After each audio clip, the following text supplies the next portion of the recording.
This is Including You, the new series from Lead at Any Level.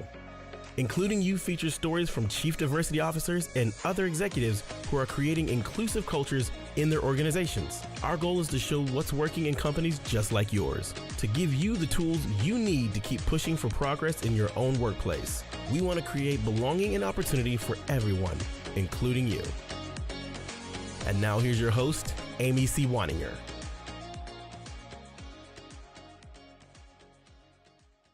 Welcome back to Including You. I'm Amy C. Waninger, the Inclusion Catalyst. My guest today is Dr. Larissa Estes White. She is the Executive Director of IN Alameda County, California. Since 2014, IN has been a strong and innovative force addressing issues of poverty through collaboration across sectors and within community. IN serves 1.6 million county residents with a staff of just 3 full-time employees. Dr. Estes White, welcome to the show. Thank you so much, Amy. Glad to be here. I'm so glad to talk to you because the scope of your work is so large and at the same time so focused and a little bit different than a lot of the other guests we've had. So can we just start with why is inclusion so important to the work you do at IN? Thank you for that, Amy. Sorry, go ahead. I meant to mute. Inclusion is critical with inclusion and the populations that we work with. So we work with low-income residents in Alameda County. So amongst those 1.6 million residents, the data says that only 9.3 are actually low income. But when you tease the data apart and you start to look at concentrations of poverty, where those are located, they tend to be in low-income communities of color that have been disproportionately impacted by racist policies and practices implemented by government and other sectors. And inclusion becomes very important, one, because the disproportionate disparities that these communities experience wasn't done overnight. It was done over time with many different policies and practices. We all often start with redlining as one of them. And the other side of inclusion, so you have to be inclusive as to who you work with in creating the solutions, but you also have to include the community. And it's really critical to be inclusive of the community, one, because they're the closest to the challenges that they experience. They also have often the true solutions. And so it's really critical and important that you embed and work with community throughout the process of designing innovative strategies to address poverty. This notion of including in the community that you serve, I think is so important. A lot of times when I talk to people in government sectors or non-for-profits, they're very focused on assembling boards that come from outside the community that they serve, right? Because the boards are typically the people with the money, the people with access to the funds, the fundraising experience and potential. And when we don't include the people who are actually trying to help, we often miss the mark. Have you found that to be true, that you'll put together a solution that does not meet someone's needs, or there are just too many barriers even to access the solution? Not in my own experience, but I have seen what happens when you do that. And IN, we actually have a 37-member steering committee. 2 of them are elected officials. 5 of them are actually community residents representing each district across the county. Then the rest are a variety of nonprofit agency leaders. And so we do have a nice smorgasbord of representation and wanting to create a space where community feels safe to bring their concerns, to challenge agencies. In the experiences that I've seen or been witness to or have heard of, a lot of times we as government or we as individuals who are in positions of power have a tendency to set expectations of inclusion. And then we allow government structures and bureaucracy to retrain us back into what we usually do, business as usual. And that often leaves community behind. And so there's a really intentional focus that you have to have in bringing groups together to have these conversations to ensure that their voice is being heard. So some of the things that we do around there, making sure that we have working agreements. So how are we going to manage our time? How do we have conversation? What are our values? Do we all agree with those values? As a moderator, I often have to make sure that if there is someone that is from the community in the meeting space, making sure that I bring them in or ask their opinion. Oftentimes, when you see titles, when you hear positions, folks from the community, people that are on the ground with a lived experience, step back, and we want them to step up. And so also encouraging our own selves to step back and let them step up. And so we've seen the dance, and there have been many times where we've had to check our own selves and our own privilege to make sure that we are inviting community in and ensuring that their perspective is included within decision making. Doesn't always happen. And when you're in positions of power and you have to figure out where the money is going to come from, is this business in alignment with our own local and state and federal policies? Sometimes it gets lost in the dance, but the important part of it is the inclusion of community, but also being transparent with community as to how that often can happen. That makes a lot of sense. Thank you for that. Now, when you think about the initiatives that you've undertaken in this role, what do you think is having the biggest impact on reducing poverty in your community? Or where are the places that you're seeing the most traction in this work? And I know you do a lot of work through other agencies and in collaboration with other agencies. So I know that's a big part of it too. Yeah, there are two that come to mind immediately. First is our Recipe for Health work, which is a food as medicine or food prescription program where we work through federally qualified health centers and train up healthcare providers and other healthcare staff on what does it mean to have food as medicine.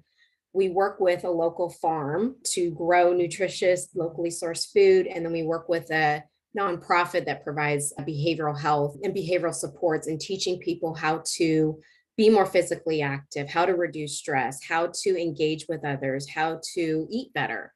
And we put all that together in a really nice package that has been shown to decrease hospitalizations, our visits. It's been able to show that there's an improvement in blood pressure, anxiety and depression scores. And the big piece about that is we started with a little bit of government funding from the USDA. We started also with philanthropy, but we were able to successfully advocate in partnership with other community partners for food and these services to be a covered benefit. So it's medically supportive foods as a covered benefit under our current state Medicaid waiver. So we're actually using state and federal dollars to help pay for food prescriptions. And if you think about cardiovascular disease, if you think about diabetes, that's all tied to food and our behaviors and our activities around food.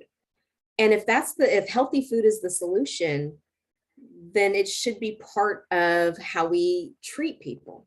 Instead of going all the way to the prescription right away, there's an opportunity to prevent, mitigate, as well as treat those type of chronic conditions. So in this example, the doctors are actually writing prescriptions for kale and broccoli and lean meats, and then people can take those prescriptions along with their vouchers and go purchase the foods or along with their Medicaid card? How it works is a patient is screened at a local federally qualified health center.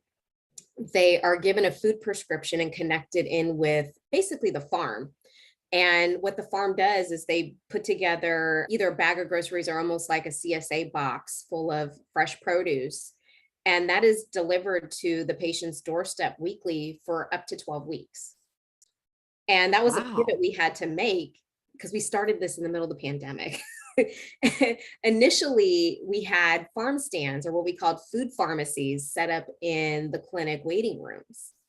And when the pandemic happened and we had the shelter in place order, we had to pivot very quickly. And so we worked with our farm to get access to delivery vans and create delivery routes so that people still had access to their fresh produce. And each bag or box has about 16 servings of produce every week.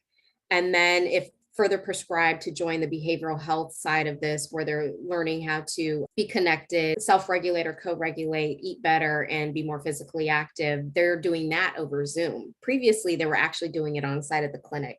But with the pandemic, we had to get innovative very quickly. And I'm wondering how many of the folks that you serve are also living in food deserts, where this is a double whammy approach, because not only are they getting healthy foods, but they're getting access to foods at their doorstep, as opposed to having to catch a bus across town, or sometimes food shopping can be a whole day affair if you live in a place where you can't get access to good food. Yeah, and we are in, we're in about 5 clinics right now across Alameda County. And many of those clinics are within food deserts. And the beauty of this model is we've been able to create dignity in these spaces. I don't know about you, but I ordered Instacart a lot during the pandemic. And this is almost a different version of Instacart, working with a local business such as a farm and keeping that dollar moving circular within Alameda County. We actually have an initiative that has been built out of this called the Circular Food Economy, where we are trying to keep that food dollar in the food system and support entrepreneurs more locally. And so we've watched this evolution going from what is a simple food prescription into a larger initiative to better support access to healthy and nutritious food, as well as create jobs. And a solution like that, where it's solving so many problems at once, sounds really sustainable because you're supporting the farm, you're supporting the community, you're supporting the local workforce all at the same time. Yeah, it's actually been quite remarkable to watch. This has actually just happened since 2020. Like, this is stuff that often takes 5, 10, 15, 20 years. This is generational type of shifts. And it's been in thanks to the leadership in Alameda County with the Alameda County Board of Supervisors, and particularly Alameda County Supervisor Dave Brown and his predecessor, who we lost tragically a year ago, Supervisor Wilma Chan. And they saw the vision of what this could mean to not only provide food, but get it embedded in policy. And then how do we grow it so that we are supporting jobs, that we are supporting access in just a really comprehensive way. And the Board of Supervisors has really shown that through its investments in Recipe for Health, as well as its investments in we call it All in Eats, circular food economy. That is incredible, incredible. Now, how many people does that program serve? Do you know? Oh gosh, we were up to, I believe, 1,500. So it was a study. And with it now being part of Medicaid and being reimbursable through Medicaid, it's likely to increase We work directly with Alameda Alliance for Health, which is a managed care organization, to identify the patients that would be eligible through Medicaid to receive this service. We've also worked with our county partners as well as philanthropy to identify ways to close gaps for those who may be patients of the federally qualified health centers, but not Medicaid clients. And so finding ways to close that donut hole to ensure that they also have access.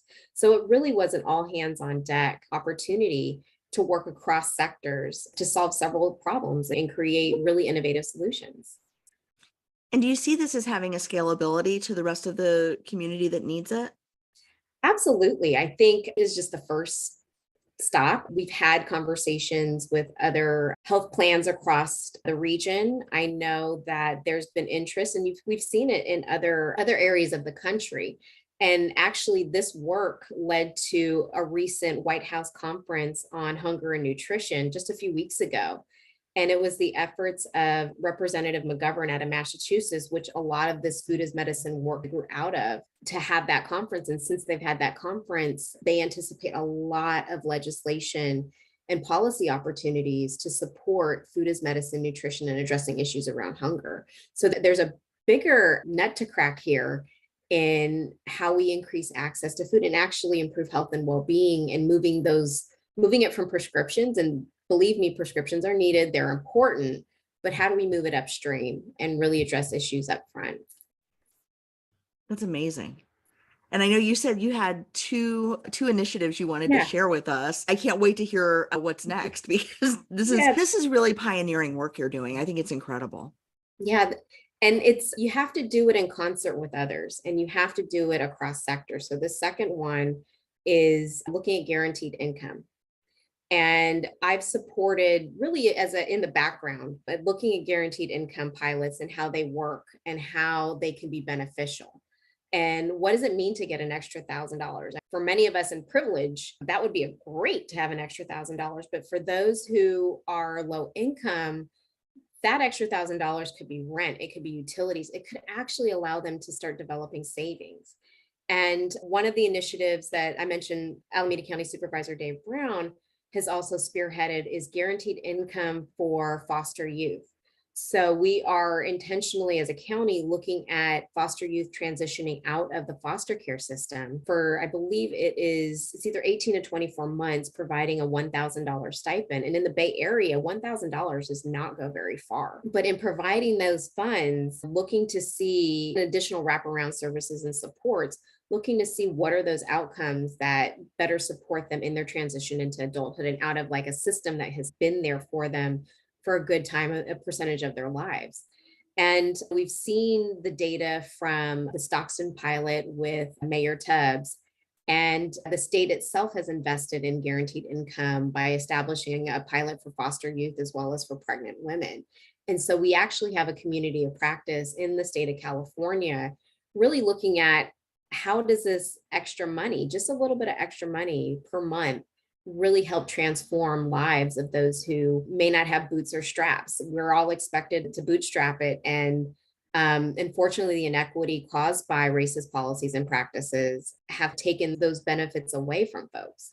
So this is an opportunity to create a little bit more equity and push equity in income. I think about when we were in the middle of the pandemic and the federal government gave a childcare tax credit and they sent checks every month to people. And it was probably not as targeted as it needed to be, right? There were a lot of middle-class families that got checks for their kids, and my family was one of those. Just that little bit extra that the federal government sent cut childhood poverty in half by 50% in this country. Okay. And it's always astounding to me how simple the answers are. If you want to cut homelessness, you put people in homes. If you want to cut poverty, you give people money. If you want to solve hunger problems, you give people food. And the problem goes away because you've given them the thing that they need to survive. And then everything else from there, that becomes the foundation for everything else they could accomplish and do. But without those things, they're constantly struggling, trying to dig out of a pit of not having homes, not having money, not having food. And you can't really focus on anything else if your basic needs aren't You can never available. catch up. Yeah. And for All In, our focus are basic needs for food, shelter, safety, and access to care, quality education. We're really intentionally interested in children under 5, because if a child enters kindergarten and they're not ready, it's very hard for them to catch up when it gets to 3rd grade reading level, when it gets to graduation rates, and them being prepared to then enter the workforce. This is a human issue. This is a workforce issue. This is an economy issue. And preparing our young people in our communities to grow as the US economy grows, and we don't invest in these very, very basic needs, we're going to see challenges down the line. And I will say that it's all very attainable if you do it with intention. And one thing that I've learned in my own career when it comes to inclusion is if we can all work around a singular vision and we remind ourselves of what that vision is, we can work towards that vision. We all have different ways of getting there. And that's where the dance of politics and policy and regulation happen. But if we continue to zero in on that vision, amazing things can happen. And I think one of the keys to your success in this role is something you told me when we had our prep call for this, which is you don't ask for what you think you can get, you ask for what you actually need. Yeah. And can you expand upon that? Because I know that's something that you are fond of saying in the work that you do, to really push people to think bigger in terms of how they can actually solve problems, not just kick the can a couple of feet at a time. We are powerful people. And if you get some really powerful people in a room, a lot of things can happen. And I think it's the blue sky thinking and allowing yourself to dream big. And I think we often work from places of deficit and the anti-poverty narratives. And when I say anti, against people trying just to survive, that came out of the 80s and the Reagan area, or not even the 80s, the 70s and the 80s, and perpetuated on through, has really hurt the narrative of what people just want to stop. Every single one of us out here just wants to be able to live our lives, take care of our families, and be able to thrive. That's pretty basic. That is very basic. And so in dreaming big, it's not about what you think you can get, it's about what you actually need. And I think for many of our community organizations, even as residents that are challenged and struggling, I'm gonna only ask for this because I know that's all they might give me. Instead of, no, I actually need this and this. I need a little bit more for food this month. I need help with paying my bills, and this is why.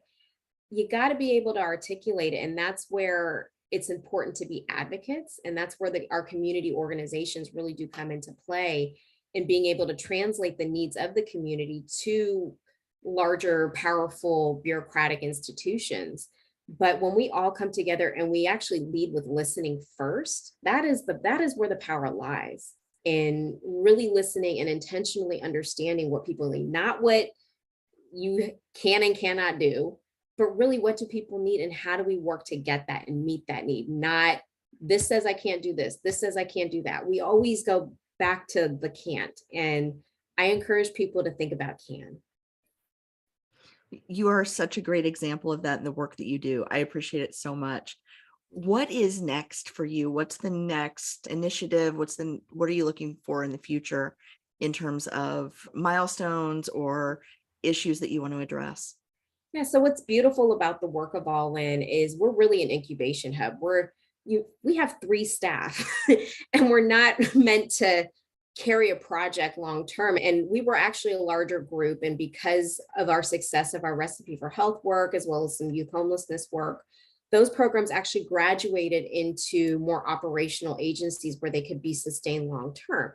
So it wasn't actually a bad thing to go from 8 and 9 to down to 3. We're just at a rebuilding space right now. And that's actually an exciting time for me, because it's what can we tackle next over the next 3 years, iterate and move it in partnership with community and our agency and nonprofit partners, and think with equity and sustainability in mind. So a couple of the areas that we're looking at now, we're looking at the role of family resource centers, which we've worked with in the past in supporting kindergarten readiness from a community-driven lens, and looking at expanding those across Alameda County into other regions of the county. We are looking at supporting workforce development and working with agencies and entities that are already doing workforce development strategies, and how do we better align and support people with lived experience getting access to employment opportunities that are not living wage, because living wage is not even enough. It's actually about building wealth and supporting wealth building. Other areas that we're looking at is continuing to build upon this idea of a circular food economy, and how do we support smaller community-based organizations that are in the food economy, whether they be entrepreneurs, food recoverers, growers, and how do we connect them into the system where they're just as much empowered as any other larger mega farm. So there's a lot of opportunity in this, and we are continuing to iterate and refine, but I'm excited that come and talk to me in 3 years and we can see what has evolved and what has changed. Because what I believe is we're actually in a space of transformation because of the pandemic. We're looking for ways to step up and come out better than we were before we went into the pandemic on how we better serve people. Dr. Estes White, I would love to catch up with you. I don't want to wait 3 years to do it. I have a feeling that the impact that you're going to have is going to be sustained, constant, and large in the short term and the long term. So I'd love to catch up with you before then. Absolutely. Thank you so much for being on the show and for sharing with us just the amazing work that you're doing. Thank you for having me, Amy. This is great. If you've enjoyed this episode, follow Lead at Any Level on LinkedIn and YouTube. Then join us for Including You video simulcast every Thursday at noon Eastern. Including You can also be enjoyed each week as part of the Living Corporate audio podcast series, available on all major podcast platforms. Learn more at living-corporate.com. Including You is brought to you in part by Lead at Any Level, a boutique training and consulting firm improving employee engagement and retention for companies that promote from within. Lead at Any Level. Leaders can be anywhere and should be everywhere. Learn more at leadatanylevel.com. Lead at Any Level and its logo are registered trademarks of Lead at Any Level LLC. The views and opinions of guests on our show do not necessarily reflect the positions of Lead at Any Level, Living Corporate, or the sponsors of Including You. That's it for this week's episode of Including You. Join me next week when my guest will be Trisha Mulvato Tim from Salsify.